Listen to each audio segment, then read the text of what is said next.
I hope this new day brings you much joy, success, and blessings.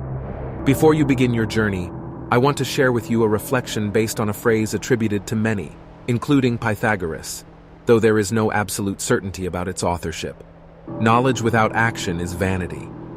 This quote invites us to ponder the importance of not just acquiring knowledge, but also applying it in our everyday life. Knowing is not enough, we must act. Knowledge is a powerful tool, but it only gains its true value when used for good, to create change, to innovate, to improve.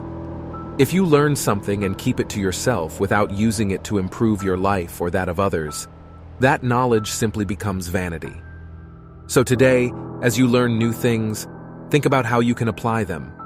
Make your knowledge useful and valuable, not just for you, but also for others. That's what turns knowledge into wisdom. Have a great day full of learning and action.